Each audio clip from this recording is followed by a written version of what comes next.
बिस्मिल्लाहिर्रहमानिर्रहीम।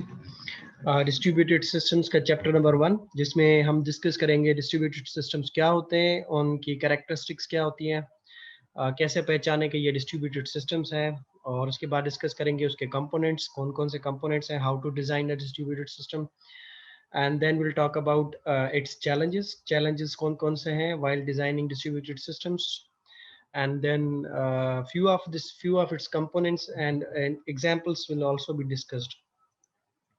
सो आउटलाइन जो मैंने अभी थोड़ा सा बताया आपको, डिस्ट्रीब्यूटेड सिस्टम्स क्या होते हैं, उसके एग्जांपल्स, कुछ रिसोर्स शेयरिंग क्या है, वर्ल्ड वाइड वेब क्या है, एंड देन डिस्ट्रीब्यूटेड सिस्टम के कुछ चैलेंजेस। डिस्ट्रीब्यूटेड सिस्टम्स में system in which hardware software component located in network computers communicate and coordinate their actions by message passing. तो distributed systems वो systems हैं जो network के ऊपर कनेक्टेड हैं एक दूसरे के साथ, जिसके डिफरेंट साइट्स हैं, डिफरेंट पार्ट्स हैं, अलग अलग जगह पे वो लोकेटेड हैं, और वो कनेक्टेड हैं थ्रू नेटवर्क और इंटरनेट। ठीक है जी। और उन जो सिस्टम्स हैं वो जो आपस में कम्युनिकेट करते हैं, वो कम्युनिकेट करते हैं with the help of message passing. ठीक है, आपको पता है systems can communicate either by sharing memory, और they can communicate with the help of message passing. तो क्योंकि ये डिस्ट्रीब्यूटेड सिस्टम्स हैं और नेटवर्क पे लोकेटेड है, यानी कि कंप्यूटर्स अलग अलग जगह पे लोकेटेड हैं, तो processes won't be able to share their memory, rather they can communicate with the help of message passing technique. अच्छा, डिस्ट्रीब्यूटेड सिस्टम्स जब बनाते हैं उसमें कॉन्करेंसी चेक करते हैं, कंपोनेंट्स के बीच में कॉन्करेंसी होनी चाहिए, कौन सा सिस्टम पहले चलेगा, कौन सा बाद में चलेगा, कौन से एक साथ चलेंगे। We have to be very careful about their actions. ठीक है जी। और हमें ये भी ख्याल रखना है कि एक दूसरे के साथ उनकी डेटा जो है वो प्रॉपर तरीके से, जिस सिस्टम की डेटा है वही एक्सेस करे उसको, वो आपस में मिक्स ना हो, इंटरफियर ना करे। क्योंकि उसमें हमारे पास कोई एक क्लॉक नहीं होता, सारे सिस्टम्स अपने अपने हिसाब से काम कर रहे होते हैं, लेकिन we have to be careful कि वो सिंक्रोनाइज्ड हो। ठीक है जी, वो कनेक्टेड हो, और सिस्टम किसी ना किसी मैकेनिज्म के थ्रू कनेक्टेड हो, और फंक्शनैलिटी परफॉर्म कर सकते हो। अच्छा, डिस्ट्रीब्यूटेड सिस्टम्स को अलग अलग, मैंने कहा साइट्स होती हैं, अलग अलग जगह पे लोकेटेड होते हैं, तो इसलिए हम उनको इंडिपेंडेंट साइट्स भी कह सकते हैं, इंडिपेंडेंट सिस्टम्स भी कह सकते हैं, और उनके अंदर अगर कोई फेल्यूर्स आते हैं तो वो भी इंडिपेंडेंट होते हैं। यानी कि अगर है कोई सिस्टम का फेल्यूर अमेरिका में आया है, तो उसका कंसर्न दूसरे किसी कंट्री के सिस्टम्स के साथ नहीं होगा, बेशक वो आपस में कनेक्टेड होंगे, लेकिन क्योंकि सिस्टम्स जो है वो इंडिपेंडेंट साइट्स के ऊपर लोकेटेड है, अलग अलग जगह पे रखे हुए हैं, तो दूसरे सिस्टम्स का उसका उनके ऊपर इफेक्ट नहीं आता। ठीक है, तो फेल्यूर इंडिपेंडेंट हो जाते हैं, तो रिकवरी उनकी इजी हो जाती है, पूरा सिस्टम बंद नहीं हो जाता। सेंट्रलाइज सिस्टम में अगर सेंट्रल सर्वर बंद हो जाए तो सारे क्लाइंट्स जो है वो तब तक डेटा नहीं एक्सेस कर सकते जब तक कि वो कनेक्टेड ना हो। ठीक है, लेकिन इसमें ये एडवांटेज है कि अगर कोई साइट डाउन भी हो जाती है तो भी हमारे पास बाकी साइट्स अपना काम करती रहती है। अच्छा, इसके अलावा ये कलेक्शन है, कलेक्शन ऑफ टू और more independent computers which coordinate their processes through processing through exchange of synchronous और एसिंक्रोनस मैसेज पासिंग। ठीक है, तो इसमें मैसेज सेंडिंग और रिसीविंग जो होती है सिस्टम्स के बीच में, जो कम्युनिकेशन है, वो आइदर सिंक्रोनस हो सकती है या एसिंक्रोनस हो सकती है। सिंक्रोनस में टाइमिंग इन्वॉल्व होगी कि अगर सिस्टम ए ने कोई मैसेज सेंड किया है तो एक पर्टिकुलर टाइम के अंदर सिस्टम बी ने उसको रिप्लाई करना है। अगर उसने उस पर्टिकुलर टाइम के अंदर रिप्लाई नहीं किया तो टाइम आउट हो जाएगा। ठीक है, और एसिंक्रोनस में कोई टाइमिंग इन्वॉल्व नहीं होती। आपने कोई मैसेज किया आपके सिस्टम ने दूसरे सिस्टम को, तो वो सिस्टम जब भी रिप्लाई करे उसकी मर्जी है, उसके ऊपर कोई टाइम बाउंड्स नहीं है। ठीक है, तो सीक्वेंसिंग उसमें जो है वो टाइमिंग इंपॉर्टेंट नहीं है असिंक्रोनस के अंदर, सिंक्रोनस में टाइमिंग इंपॉर्टेंट है। तो ये भी जो डिस्ट्रीब्यूटेड सिस्टम्स में, इनमें ये दोनों तरीके हो सकते हैं, सिस्टम्स सिंक्रोनाइज भी हो सकते हैं, एसिंक्रोनस भी हो सकते हैं। So a collection of independent computer that appear to be user of system in as a single, लेकिन डिस्ट्रीब्यूटेड सिस्टम यूजर के लिए एक ही कंप्यूटर की तरह बिहेव करते हैं, यानी कि उनके लिए जो काम हो रहा होगा उनको ऐसे लगेगा कि जैसे कोई एक कंप्यूटर हमारे लिए ये सारा काम करता है, लेकिन एक्चुअल में पीछे बहुत सारे कंप्यूटर्स कनेक्टेड होते हैं, नेटवर्क कनेक्टेड होते हैं, और डिस्ट्रीब्यूटेड साइट्स के ऊपर वो काम हो रहा था। ठीक है जी, तो distributed systems behave like a one computer, लेकिन वो होते नहीं एक्चुअल में। बहुत सारे कंप्यूटर्स नेटवर्क के ऊपर एग्जीक्यूट हो रहे होते हैं। अच्छा, कंप्यूटर नेटवर्क क्या है आपको पता होगा। नेटवर्क जो है वो यू कैन से कनेक्टिविटी देता है आपको। नेटवर्क वायरलेस हो सकता है, वायर्ड हो सकता है। कंप्यूटर की कम्युनिकेशन के अंदर हम लोग नेटवर्क को इस्तेमाल कर रहे होते हैं, ठीक है। इसके अलावा डिस्ट्रीब्यूटेड सिस्टम्स मैंने अभी बताया, डिफरेंट साइट्स होंगी, डिफरेंट साइट्स के ऊपर डिफरेंट सिस्टम्स बिहेव करते होंगे, कनेक्टेड होंगे, अपना कोई काम करते होंगे, और जब वो साइट्स मिलती होंगी आपस में तो पूरा एक डिस्ट्रीब्यूटेड सिस्टम डिजाइन हो जाता होगा। जैसे कि अगर बैंकिंग का एग्जांपल लें, तो बैंकिंग के एग्जांपल में हमारे पास एक ब्रांच फॉर एग्जांपल जो है वो यूएसए में है, दूसरी हमारी यूके में है, तीसरी हमारी दुबई में है, तो वो आपस में कनेक्टेड है। तो अगर अमेरिका वाली साइट को देखा जाए तो वो इंडिपेंडेंटली अपना काम कर सकती है, अमेरिका यूके वाली साइट अपना काम कर सकती है, दुबई वाले अपना काम कर सकती है, लेकिन दे कैन बिहेव और they can be connected with the help of network, ठीक है। तो वो सारे एक दूसरे अपना अपना काम कर भी सकते हैं और मिलकर भी कोई काम एक साथ मिलकर भी कर सकते हैं, ठीक है। तो उनमें इन दोनों में नेटवर्क कंप्यूटर्स में और डिस्ट्रीब्यूटेड सिस्टम्स में क्या फ़र्क हुआ कि ये कहता है the independent computers are explicitly visible and can be explicitly addressed, ठीक। उनको आपके पास अलग से ये दिखाई देते हैं, इम्प्लिसिट नहीं होता, एक्सप्लिसिट होंगे, और उनको एक्सप्लिसिटली आप एक एड्रेसेस भी असाइन कर सकते हो, ठीक है। और वो आपके सामने ही होंगे, ठीक है। जैसे किसी लैब के अंदर नेटवर्क हो, किसी कंप्यूटर किसी ऑर्गेनाइजेशन का कोई नेटवर्क हो, वो सारे कंप्यूटर आपके सामने हो सकते हैं, आपके आसपास हो सकते हैं और एक दूसरे के साथ कनेक्टेड हो सकते हैं। डिस्ट्रीब्यूटेड सिस्टम्स जो है ना, वो हमारे पास इंडिपेंडेंट सिस्टम्स हैं, और वो ट्रांसपेरेंट भी हो सकते हैं, यूजर को नजर भी नहीं आएंगे। सिस्टम्स कहीं दूर रखे हुए होंगे, किसी दूसरी जगह भी हो सकते हैं, and they can be connected. और वो it will behave, distributed systems will behave like a single computer, but actually will be collection of various computers, various sites, ठीक है। लेकिन इन दोनों में प्रॉब्लम्स तकरीबन सेम होते हैं। नेटवर्क फेल्यूर के, हार्डवेयर फेल्यूर, सिस्टम फेल्यूर्स के तकरीबन सिमिलर काइंड ऑफ प्रॉब्लम्स ये दोनों फेस करते हैं। In some sense networks are part of them, ठीक है। डिस्ट्रीब्यूटेड सिस्टम्स के अंदर नेटवर्क आ जाता है तो इसका वो पार्ट कहलाता है समटाइम्स, ठीक है। Normally every distributed system lies on service provided by computer network. तो नेटवर्क नहीं होगा अगर, तो फिर डिस्ट्रीब्यूटेड सिस्टम्स काम नहीं कर सकेंगे, ठीक है। नेटवर्क्स उनको कनेक्टिविटी देता है, वो मिलके अपना कोई टास्क परफॉर्म कर रहे हैं, तो देयरफॉर ये उसका पार्ट है, ठीक है, मेजर पार्ट है। अब डिस्ट्रीब्यूटेड सिस्टम्स की क्या जरूरत है? सेंट्रलाइज सिस्टम्स भी तो मौजूद है, पेयर टू पेयर सिस्टम्स भी मौजूद है, तो फिर डिस्ट्रीब्यूटेड की क्या जरूरत है? जरूरत ये है कि फंक्शनैलिटीज आपकी इंक्रीज हो जाती हैं डिस्ट्रीब्यूटेड सिस्टम्स में, यानी कि अलग अलग साइट्स अलग अलग सर्विसेज प्रोवाइड कर सकते हैं, और उन सबको हम आपस में मिला सकते हैं with the help of distributed systems, और वो फिर यूजर को सर्विसेज हम प्रोवाइड कर सकते हैं, ठीक है। तो फंक्शनैलिटी ज्यादा दे सकते हैं, और different functionality, different capabilities provide कर सकते हैं डिस्ट्रीब्यूटेड सिस्टम्स के थ्रू, एज कम्पेयर टू सेंट्रलाइज या दूसरे सिस्टम्स के थ्रू।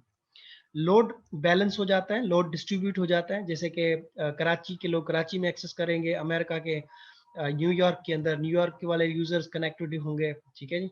सऊदी अरब में सऊदी वाले लोग कनेक्टेड होंगे, तो लोड डिस्ट्रीब्यूट हो जाएगा और वो आपस में कनेक्टेड रहेगा, ठीक है। और एक किसी कंप्यूटर के ऊपर, किसी एक साइट के ऊपर पूरा लोड नहीं होगा, तो जो लोग जहाँ पर होंगे उनकी रिक्वेस्ट लोकल हो जाएंगी, तो आपके पास रिसोर्स, आपके पास जो शेयरिंग हो जाएगी इसकी, आपके पास लोड की। And then replication. अब क्योंकि बहुत सारे कंप्यूटर कनेक्टेड होते हैं और वो यूजर को सर्विसेज प्रोवाइड कर रहे होते हैं, तो इसमें आपके पास प्रोसेसिंग पावर बढ़ जाता है, ठीक है। तो बहुत सारे कंप्यूटर्स मिलके बहुत सारे डिफरेंट टास्क आपके लिए परफॉर्म कर सकते हैं, और बहुत सारे माइक्रो कंप्यूटर्स मिलकर ये काम परफॉर्म कर सकते हैं, जो कि एक सुपर कंप्यूटर भी नहीं कर सकता, ठीक है। सुपर कंप्यूटर भी एक लिमिट में तक जा सकता है, लेकिन बहुत सारे माइक्रो कंप्यूटर्स मिलकर सुपर कंप्यूटर से भी ज्यादा पावर, प्रोसेसिंग पावर जनरेट कर सकते हैं, ठीक है। ये एडवांटेजेस हैं इसके। उसके अलावा फिजिकली ये सेपरेट हो सकते हैं, कि एक साइट किसी दूसरे कंट्री में, किसी दूसरे सिटी में, किसी दूसरी बिल्डिंग में हो सकते हैं, दूसरी साइट किसी और जगह हो सकती है, और वो एक दूसरे के साथ कनेक्टेड होंगे, अपना काम कर सकते होंगे, ठीक है। इकोनॉमिक्स, आप ये बड़े कंप्यूटर्स खरीदना बहुत मुश्किल होते हैं, main frames, super frames, super computers, लेकिन माइक्रो कंप्यूटर्स ये मिलकर आपके लिए उनसे ज़्यादा फास्ट, उनसे ज़्यादा जो है वो काम करके दे सकते हैं, और वो उनकी प्राइस भी कम होती है, ठीक है जी। तो ये इसकी इम्पोर्टेंस है। कि why we need distributed systems, because of these reasons distributed systems are important. Example देखते हैं इसका, एक डिस्ट्रीब्यूटेड सिस्टम का एक एग्जाम्पल हो सकता है, जैसे internet can be a very good example of distributed system. Internet कैसे डिस्ट्रीब्यूटेड सिस्टम एग्जाम्पल है, क्योंकि देखें इंटरनेट के ऊपर आपको डिफरेंट सर्विसेज मिलती हैं, डिफरेंट लोगों ने डिफरेंट जगहों पे सर्विसेज बना के रखी हुई हैं, और वो सारी सर्विसेज सारे सिस्टम्स एक दूसरे के साथ कनेक्टेड है with the help of networks, और वो नेटवर्क्स मिलकर हमारे लिए इंटरनेट बन जाता है, और इंटरनेट हमें बहुत सारी सर्विसेज प्रोवाइड करता है, जैसे कि इंटरनेट के अंदर ईमेल सर्विसेज हैं, वेब होस्टिंग की सर्विसेज हैं, फाइल ट्रांसफर की सर्विसेज हैं, डब्ल्यू की सर्विसेज हैं, ठीक है, और बहुत सारी सर्विसेज हमें इंटरनेट प्रोवाइड करता है। तो internet is a big distributed system, जो कि डिफरेंट डिफरेंट लोकेशंस पे डिफरेंट डिफरेंट सर्विस पड़ी हुई है, और वो सर्विसेज हमें मिलती हैं जब यूजर चाहता है। अच्छा, ये ओपन एंडेड सर्विसेज है, यानी कि जब भी हम चाहें तो नई सर्विसेज उसमें ऐड कर सकते हैं, तो इसलिए हम उसको ओपन एंडेड सर्विसेज हैं।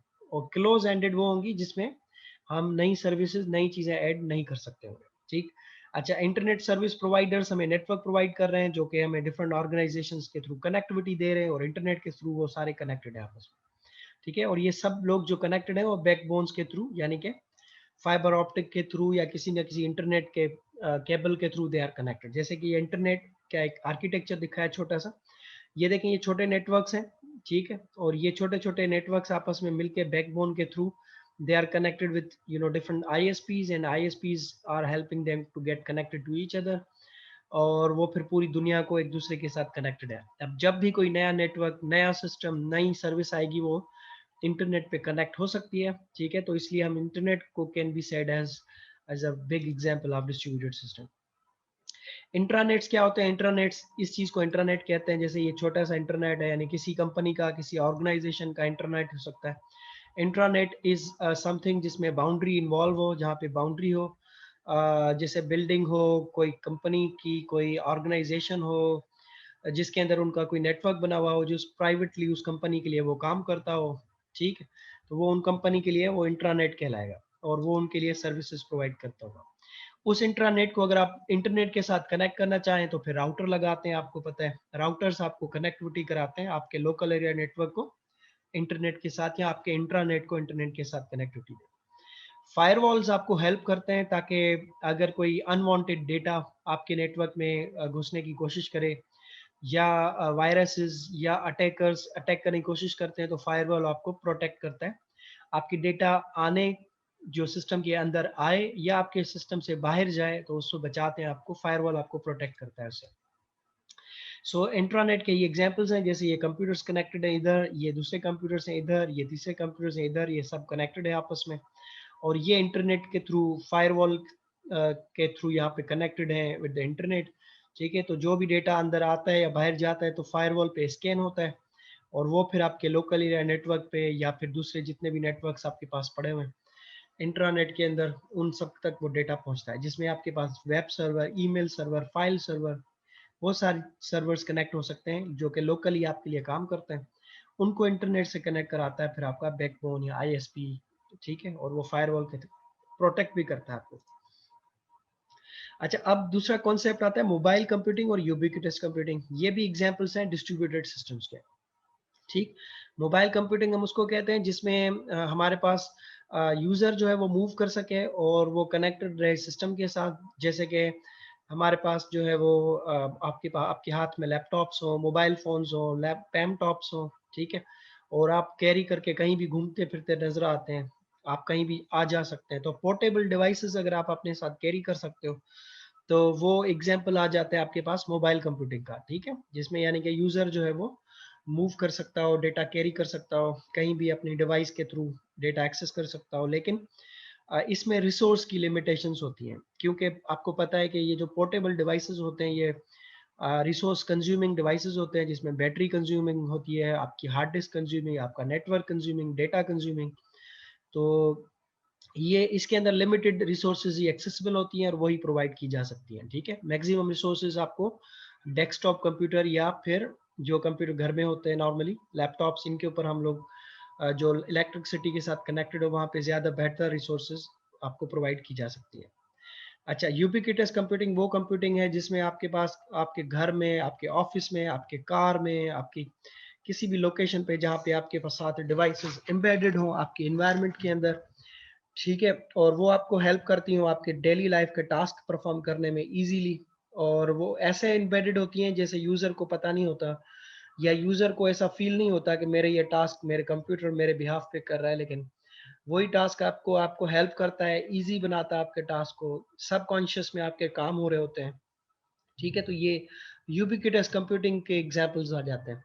जैसे आप लोग अगर देखें, स्मार्ट हाउसेस होते हैं, स्मार्ट ऑफिसेज होते हैं, स्मार्ट कार होती है, जैसे आप घर में जैसे एंटर हुए, सिस्टम ने आपको रिकॉग्नाइज किया, आपको वेलकम किया, आपके हिसाब से आपकी लाइट ऑन की, आपके आपकी पसंद के हिसाब से आपका चैनल ऑन कर दिया, आपकी पसंद के हिसाब से आपकी एसी के टेम्परेचर को सेट कर दिया, ठीक है। ये सारे काम आपके ऑटोमेटिकली हो रहे होते हैं, क्योंकि आपके सिस्टम के अंदर, आपके घर के अंदर या आपके ऑफिस के अंदर, आपकी कार के अंदर जो है वो स्मार्ट बन चुका होता है with the help of ubiquitous computing. और वो सेंसर्स के थ्रू आपकी जो एक्टिविटीज है उनको मॉनिटर कर रहा होता है और उसके हिसाब से रिस्पॉन्ड कर रहा होता है। ये जस्ट एग्जांपल्स मैं दे रहा हूँ, तो ये भी डिस्ट्रीब्यूटेड की फील्ड में आ जाते हैं। जैसे ये एग्जांपल देख लें कि ये यूजर है, मोबाइल फोन लेके इस पूरे ऑफिस में कहीं भी ट्रेवल कर सकता है, ये प्रिंटर कनेक्टेड है इंटरनेट के साथ, ये कैमरा कनेक्टेड है, ये लैपटॉप कनेक्टेड है, मोबाइल फोन कनेक्टेड है, ठीक है, और ये वायरलेस नेटवर्क है और कहीं भी मैं मूव कर सकता हूँ, इधर उधर जा सकता हूँ। अच्छा, यहाँ पे ये ऑफ मेरा घर है फॉर एग्जांपल, इस घर के अंदर भी मेरी डिवाइसेस है, मेरे लैपटॉप्स है, मेरी दूसरी चीज़ है कनेक्टेड है इंटरनेट के थ्रू, और ये भी इंटरनेट के थ्रू कनेक्टेड है।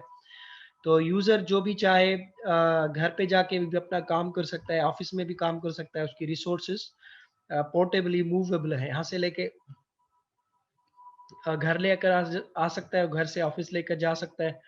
कुछ रिसोर्सेज ऑटोमेटिकली मूवेबल होंगी, कुछ इम्प्लिसिटली मूव कर खुद ही मूव हो जाएंगी, कुछ एक्सप्लिसिटली यूजर को लेकर जानी पड़ेंगी, लेकिन यूबिक्विटस सिस्टम को या एनवायरनमेंट को जो है वो ऐसा बना देता है कि स्मार्ट बन जाता है और यूजर के काम आसान हो जाते हैं, ठीक है। रिसोर्स शेयरिंग आपको डिस्ट्रीब्यूटेड सिस्टम्स में मिल जाती हैं।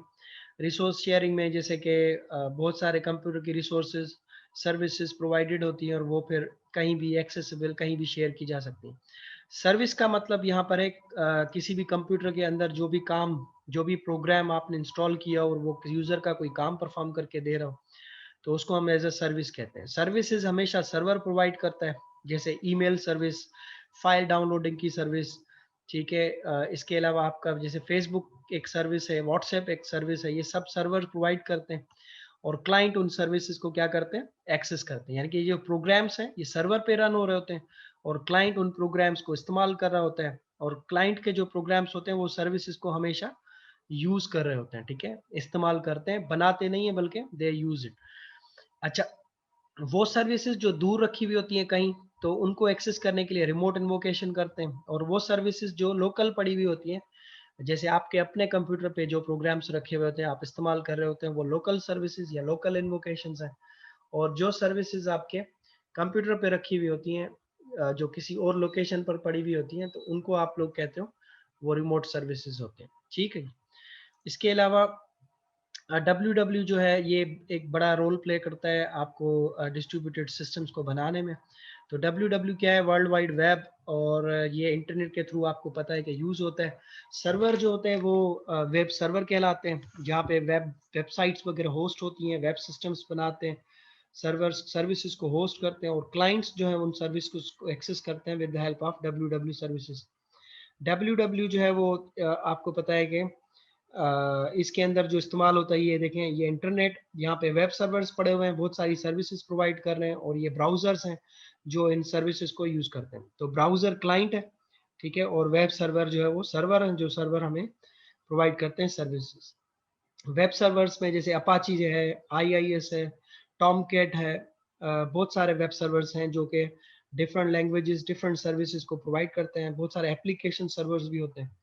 और ब्राउजर्स में गूगल क्रोम हो गया, ब्राउजर में आपके पास एक्सप्लोरर हो गया, सफारी हो गया, डिफरेंट ब्राउजर्स हैं, वो they are connected with internet, through internet, और वो फिर वेब सर्वर्स की सर्विसेज को एक्सेस कर रहे होते हैं। दिस इज जस्ट एग्जांपल कि आप डब्ल्यू डब्ल्यू आपको क्या हेल्प दे रहा होता है। ठीक है। अब डब्ल्यू में 3 चीजें आ जाती हैं, ठीक है। HTML यानी कि ये वो लैंग्वेज है जिसके थ्रू आप हाइपर टेक्स्ट मार्कअप लैंग्वेज को यूज करते हुए वेब सर्वर और वेब ब्राउजर ये लैंग्वेज समझता है और आपको कंटेंट वगैरह डिस्प्ले कराता है वेब ब्राउजर, ठीक है, HTML लैंग्वेजेस को। और जो वेब सर्वर है वो आपको पता है सर्वर साइड लैंग्वेजेस को समझता है, ठीक है। जैसे PHP, .NET, आपके पास जावा लैंग्वेजेस को वो अंडरस्टैंड करता है, वो आपकी रिक्वेस्ट को ट्रांसलेट करता है, आपको मीनिंगफुल डेटा डेटाबेस से निकलवाता है, कोई सर्विसेज प्रोवाइड करनी है तो वो सर्विसेज प्रोवाइड करवाता है और रिप्लाई करता है वेब ब्राउजर्स को in the form of HTML, और वो HTML ब्राउजर को समझ आता है और वो आप लोग को नजर आता है। URL जो है वो एड्रेसेस हैं, वो एड्रेसेस जब आप ब्राउजर पे लिखते हो www dot for example google.com, तो google.com जो है वो एक नेम है and this name is basically IP address, और वो IP एड्रेस बेसिकली किसी ना किसी सर्वर का एड्रेस है और वो सर्वर पे जाके किसी ना किसी रिसोर्स को हम लोग एक्सेस करते हैं, तो उसके लिए URLs चाहिए, ठीक है जी। और जो लैंग्वेज जो प्रोटोकॉल यूज होता है HTML लैंग्वेज को रिक्वेस्ट को कैरी करने में सर्वर तक और सर्वर से वापस ब्राउजर तक, वो HTTP प्रोटोकॉल यूज होता है, ठीक है जी। और ये प्रोटोकॉल ब्राउजर और वेब सर्वर की कम्युनिकेशन में हेल्प करता है हमें। And then we have HTML। HTML is very simple. HTML एक लैंग्वेज है और लैंग्वेज हमें पता ही, आप लोगों ने पढ़ा भी होगा डिफरेंट कोर्सेज में, जो हम लोग टैग्स के थ्रू काम करते हैं जो कि आपके ब्राउजर्स को समझ आता है, ठीक। और ये आप लोगों को ऑलरेडी पता होगा, so I am not going to discuss further. बस मैं आपको ये बता दूं इट्स जस्ट लैंग्वेज और ये मार्कअप लैंग्वेज है, ये ब्राउजर्स को समझ आती है, तो हम लोग जो टैग्स के अंदर लिखते हैं कोड वो फिर ब्राउजर पे एग्जीक्यूटेबल होता है, तो इसके लिए वेब सर्वर की ज़रूरत नहीं होती। लेकिन नॉर्मली हम लोग पेज अपने वेब सर्वर पे रखते हैं, तो वेब सर्वर से वेब ब्राउजर तक वो पेज आता है और वेब ब्राउजर पे आके वो एग्जीक्यूट होता है। HTML is always executed on web browser, not it does not execute on a web server, ठीक है। इंटरप्रीट करता है इनको ब्राउजर, वेब ब्राउजर। अच्छा, वेब ब्राउजर्स जो है वो चेक करता है कि URLs आपके पास जो है वो एब्सोल्यूट URLs हैं या फिर रिलेटिव URLs हैं। अगर रिलेटिव URLs होती हैं तो वो फिर आपको पर्टिकुलर आपके पास किसी फोल्डर में किसी पर्टिकुलर लोकेशन की रिलेटिव URL, यानी कि किसी रिसोर्स का नाम, उसकी हाफ एड्रेस समझ लें, बता देता है। बाकी अगर आप कंप्लीट एड्रेस की बात करेंगे तो फिर उसको आप एब्सोल्यूट URL कहेंगे, ठीक है। कंप्लीट URL जैसे कि अगर आपने लिखा है for example C drive slash test का फोल्डर स्लैश abc.html, तो अब मैंने आपको ये बताया कि C ड्राइव पे कोई फोल्डर है टेस्ट का, उसके अंदर abc.html पड़ा हुआ है, तो ये कंप्लीट एड्रेस बताया, तो this is your absolute URL for example. लेकिन अगर मैंने आपको सिर्फ ये बता दिया कि टेस्ट का कोई फोल्डर है और उसके अंदर फाइल पड़ी हुई है abc.html, तो अब आप मैंने आपको कंप्लीट एड्रेस नहीं दिया, मैंने आपको सिर्फ रिलेटिवली बता दिया है कि ये कहाँ पर रखा हो सकता है, कहाँ पे हो सकता है। So that's your relative URL। अच्छा, अब इसके बाद हमारे पास HTTP प्रोटोकॉल है, मैंने अभी बताया था, और ये प्रोटोकॉल हमारी रिक्वेस्ट को सेंड और रिसीव करने में काम आता है। रिक्वेस्ट क्लाइंट करता है और सर्वर उस रिक्वेस्ट को एक्सेप्ट करता है, आपका डेटा या आपकी रिक्वेस्ट को समझता है और उसका रिस्पॉन्स बनाता है और वापस भेज देता है आपको आपके ब्राउजर को। तो वो रिक्वेस्ट और रिस्पॉन्स की जो कम्युनिकेशन है ना, that is done with the help of HTTP protocol, ठीक।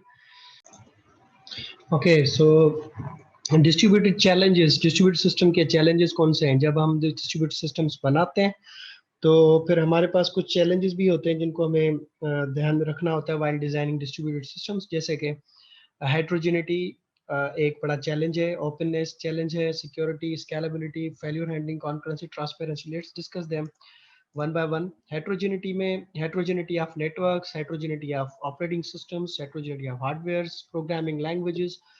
सो क्योंकि सिस्टम्स डिफरेंट लैंग्वेजेस के थ्रू, डिफरेंट कंप्यूटर्स के थ्रू, डिफरेंट ऑपरेटिंग सिस्टम्स के थ्रू, डिफरेंट नेटवर्क्स के थ्रू बनाए जाते हैं, डिस्ट्रीब्यूटेड सिस्टम्स में ये डिफरेंट डिफरेंट चीज़ें होती हैं अवेलेबल, ठीक है। तो इन सब को हमें सोचना होता है कि डिस्ट्रीब्यूटेड सिस्टम्स में इनकी कम्युनिकेशन कैसे होगी, कौन सी चीज़ इंस्टॉल करनी पड़ेगी, कौन सा हार्डवेयर, कौन सा सॉफ्टवेयर बनाना पड़ेगा ताकि दे can communicate with each other, ठीक है। तो इसके लिए एक चीज़ यूज़ हो सकती है, जैसे मिडलवेयर एक ऐसी चीज़ है जो कि आपको हेल्प करता है इन चीज़ों की मास्किंग करने में। हेट्रोजेनिटी को एड्रेस कर सकते हैं with the help of middleware, like Korba एक मिडलवेयर है, आरएमआई एक मिडलवेयर है। कोरबा आरएमआई ये आपको हेल्प करेंगे, नेटवर्क की हेट्रोजेनिटी एड्रेस कर सकते हैं, हार्डवेयर की, ऑपरेटिंग सिस्टम की, प्रोग्रामिंग लैंग्वेजेस की। ठीक है, एड्रेस करने का मतलब मेरा यहाँ पे ये है कि ये यूज़र को पता नहीं चलेगा, will be hidden from the user. ठीक है, और ये आपको उनकी कोर लेवल पे जाके प्रोग्रामिंग करने की ज़रूरत नहीं है। आप बीच में मिडलवेयर इस्तेमाल कर लें तो आपकी ये सब चीज़ें ऑटोमेटिकली हाइड हो जाती हैं, आपके लिए टास्क परफॉर्म हो जाता है। वर्चुअल मशीन्स भी हो सकती हैं, मोबाइल कोड भी हो सकता है, ये भी आपको हेट्रोजेनिटी एड्रेस करने में हेल्प करते हैं। ओपननेस, ओपननेस का मतलब कि सिस्टम को कुछ इस तरह डिज़ाइन किया जाए कि बाद में इसमें नई सर्विसेज, नई चीज़ें ऐड हो सके, नए सर्विसेज कनेक्ट हो सकें, इंस्टॉल हो सकें। तो सर्विसेज की पब्लिकेशन, उसके अंदर कनेक्टिविटी, नई सर्विसेज को ऐड कर सकें। ठीक है, तो जैसे इंटरनेट के अंदर मैंने आपको बताया था कि नई सर्विसेज, नई चीज़ें ऐड होती रहती हैं, यूज़र को फैसिलिटेट हम लोग करते रहते हैं। ठीक, पुरानी चीज़ें ख़त्म करते रहते हैं और नई चीज़ें ऐड होती रहती हैं। तो डिस्ट्रीब्यूटेड सिस्टम्स में ये कैसे करना है, इस चीज़ का भी हमें सोचना होता है। इस तरह से सिक्योरिटी, सिक्योरिटी हमें देनी पड़ेगी लाजमी, क्योंकि डिस्ट्रीब्यूटेड सिस्टम्स नेटवर्क के ऊपर एग्जीक्यूट होते हैं। तो अब सिक्योरिटी, एक तो सिस्टम की सिक्योरिटी होगी, दूसरा नेटवर्क की सिक्योरिटी होगी, इसके अंदर कॉन्फिडेंशियलिटी आ जाती है, इंटीग्रिटी आ जाती है, अवेलेबिलिटी। तो सिक्योरिटी के अंदर ये सब चीज़ें हमें सोचनी होती हैं। सिक्योरिटी आप लोग फायरवॉल के थ्रू दे सकते हैं, या डेटा को इनक्रिप्ट करके भी सिक्योरिटी प्रोवाइड कर सकते हैं, या फिर यूजर नेम पासवर्ड्स दे के, स्ट्रॉन्ग पॉलिसीज बना के। You have to make things hard for the hackers, या उनको प्रोटेक्ट करने के लिए, वायरसेस से बचने के लिए फायरवॉल्स, एंटीवायरसेस ये लगा सकते हैं ताकि सिक्योरिटी प्रोवाइड कर सकें। ये भी एक बड़ा चैलेंज है, इसको भी हमें एड्रेस करना होता है। देन वी हैव स्केलेबिलिटी, यानी कि सिस्टम को ऐसा बनाया जाए कि अगर बाद में उसमें नई चीज़ें ऐड होती रहें, नए कंप्यूटर्स ऐड होते रहें, नए सर्विसेज ऐड होती रहें, और वो स्केलेबल बनता जाए। जितना उसको स्केल कर सके उतना वो स्केल हो सके, उसके अंदर नई चीज़ें ऐड होती रहें, उनकी उसकी कैपेसिटी ऐसी हो कि उसमें नए फीचर्स, नई चीज़ें, नए सिस्टम्स कनेक्ट होते रहें, और वो इंक्रीज करता रहे, एक्सेप्ट करता रहे।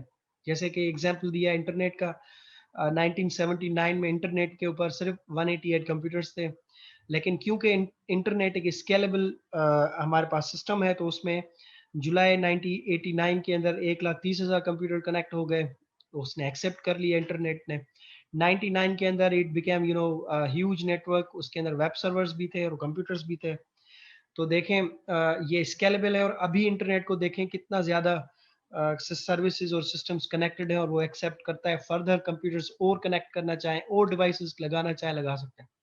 तो डिस्ट्रीब्यूटेड सिस्टम्स के लिए स्केलेबल होना लाजमी है। ठीक है, और उनके अंदर हमें सर्विसेज को ऐड करनी पड़ती है हमें, ताकि यूजर उनसे फैसिलिटेट हो सके। फेल्यूर हैंडलिंग, क्योंकि डिस्ट्रीब्यूटेड सिस्टम्स हैं, तो उसके अंदर फेल्यूर्स होंगे, नेटवर्क के फेल्यूर्स होंगे, सिस्टम के फेल्यूर्स होंगे, तो उनको हैंडल करना लाजमी है विद द हेल्प ऑफ, हमें हमें कोई ना कोई ऐसी टेक्निक्स बनानी पड़ती हैं ताकि वो, उनके अंदर जो फेल्यूर्स हों तो वो ऑटोमेटिकली लोकल फेल्यूर्स हों, और वो वहीं पे हैंडल भी हो सकें। जैसे कि ट्राई कैच के ब्लॉक्स लगा दें, नेटवर्क के इश्यूज हो तो वो नेटवर्क ऑटोमेटिकली डिटेक्ट हो जाएं, यूज़र को मैसेजेस चले जाएं। इस तरह से सिस्टम को डिज़ाइन करते हैं कि सिस्टम यूज़र्स को फैसिलिटेट करे, ऑटोमेटिकली वो एरर्स, वो बग्स करेक्ट हो जाएं। ठीक है, so we have to design system in such way that user is unaware of those failures, और वो फेल्यूर ऑटोमेटिकली हैंडल हो जाएं, जो कि ऑटोमेटिक हैंडल हो सकते हैं। कॉन्करेंसी, अब बहुत सारे सिस्टम एक साथ चलेंगे, बहुत सारे कंप्यूटर एक साथ चलेंगे, बहुत सारे यूजर डेटा एक्सेस करेंगे, लाखों करोड़ों में लोग अपने सिस्टम की सर्विसेज को इस्तेमाल करेंगे, तो सिस्टम को कॉन्करेंट होना चाहिए ताकि सिस्टम जो है वो सिंक्रोनाइज भी हो, किसी एक यूजर का डेटा दूसरा यूजर ना देख सके, उनको चेंज ना कर सके, एक प्रोग्राम दूसरे प्रोग्राम का डेटा ना एक्सेस कर सके। ठीक है, हैकर से भी बचना है, कॉन्करेंसी को कंट्रोल भी करना है, ताकि हमारे पास डेटा की इंटरफेरेंस, डेटा की मिक्सिंग भी ना हो। ठीक, तो ये हमें ये एक बड़ा चैलेंज है, इसको भी एड्रेस करना पड़ता है। ट्रांसपेरेंसी खुद एक बहुत बड़ा चैलेंज है, जिसके अंदर एक्सेस की ट्रांसपेरेंसी, लोकेशन की ट्रांसपेरेंसी, कॉन्करेंसी की ट्रांसपेरेंसी, रेप्लिकेशन की transparency, failure transparency, mobility transparency, performance की ट्रांसपेरेंसी, स्केलेबिलिटी की ट्रांसपेरेंसी, ये सब चीज़ें ट्रांसपेरेंसी में आती हैं। ट्रांसपेरेंसी वर्ड की मीनिंग है, आपको पता है, यूजर को पता ना चले, it must be hidden from the user, so that we call it as transparency. अब एक्सेस ट्रांसपेरेंसी का मतलब कि सर्विस किधर से आ रही है, सर्विस कहाँ पर रखी हुई है, सर्वर किधर है, यूजर को पता ना चले। एक्सेस के transparency, access transparency, so user को पता ना चले कि वो लोकली सर्विस एक्सेस कर रहा है या रिमोटली सर्विस एक्सेस कर रहा है, यूजर को सिर्फ सर्विस मिलनी चाहिए। लोकेशन की ट्रांसपेरेंसी, अगेन वो यूजर रिसोर्स की लोकेशन से अनअवेयर हो कि रिसोर्स किधर रखी हुई है। कॉन्करेंसी ट्रांसपेरेंसी, कितने बहुत सारे यूजर एक साथ डेटा एक्सेस कर रहे हैं और उनकी कॉन्करेंसी कंट्रोल, उनकी डेटा को इंटरफेयर नहीं करने दे रहा, मिक्स होने नहीं दे रहा, और डेटा एक्सेसिबिलिटी मिल रही है। फेल्योर की ट्रांसपेरेंसी, फेल्योर हो रहा है सिस्टम्स के अंदर फॉर एग्जांपल, तो यूजर को पता नहीं चलना चाहिए कि फेल्योर आया है, यूजर ओनली एक्सेस, यूजर को आराम से डेटा एक्सेस होना चाहिए। अगर फेल्योर आ जाए तो पर्टिकुलर कंपोनेंट फेल हो और वो ऑटोमेटिकली रिकवरेबल होना चाहिए। अगर रिकवरेबल नहीं भी है तो मिनिमम डेटा अनअवेलेबिलिटी होनी चाहिए। मोबिलिटी ट्रांसपेरेंसी, ठीक है जी, मोबिलिटी ट्रांसपेरेंट, यूजर मूव कर रहा है एक जगह से दूसरी जगह लेकिन उसको रिसोर्सेज मिल रही हैं, तो ये mobility transparency. Performance, system automatically performance adjust करे कि अगर फॉर एग्जांपल मोबाइल की बैटरी लो है तो उसको सर्विसेज वैसी प्रोवाइड करे, अगर मोबाइल की बैटरी हाई है तो वैसी सर्विसेज प्रोवाइड करें। रिकॉन्फ़िगर करे, यानी कि सिस्टम अपने आप को according to environment, according to availability of resources, ठीक है, तो वो ऑटोमेटिकली कॉन्फ़िगरेशंस जो है वो आपके पास परफॉर्मेंस को इंक्रीज करती हैं। स्केलेबिलिटी, के सिस्टम जितना स्केल हो जाए, जितने ज़्यादा एक्स कनेक्ट हो जाए, जितने ज़्यादा कंप्यूटर कनेक्ट हो जाए, सिस्टम स्केलेबल होना चाहिए, कनेक्ट करे, अलाउ करे, उनको एक्सेसिबिलिटी प्रोवाइड करे। ठीक, सो ये चैलेंजेस हैं, ये बहुत बड़ी चीज़ें हैं, हमने इनको डिस्कस किया है वेरी क्विकली। बताने में तो बड़ी आसान सी चीज़ें हैं, लेकिन जब हम इनको प्रोग्राम करते हैं, जब हम इनको कोड करते हैं, तो एक-एक चीज़ को बनाने में हमें बहुत सारी चीज़ों को सोचना पड़ता है और बहुत सारी चीज़ों को बनाना पड़ता है। सो ये फर्स्ट चैप्टर था, इसके अंदर हमने जो चीज़ें डिस्कस की हैं। अगर आपको कोई क्वेश्चंस हैं, तो आप लोग मुझसे क्लास में भी डिस्कस कर सकते हैं, क्वेश्चन पोस्ट भी कर सकते हैं, कमेंट भी कर सकते हैं। मैं आप लोगों को क्वेश्चंस के आंसर्स दूंगा, ठीक है, कमेंट्स में भी, और अगर आप क्लास में पूछेंगे तो वहाँ भी डिस्कस हो जाएगा। सो चले, next, see you in the next class, next lecture में फिर अगेन डिस्कस होगा। कोई क्वेश्चन है तो पोस्ट कीजिएगा, आई विल आंसर देम। ठीक है, थैंक यू वेरी मच, अल्लाह हाफिज़।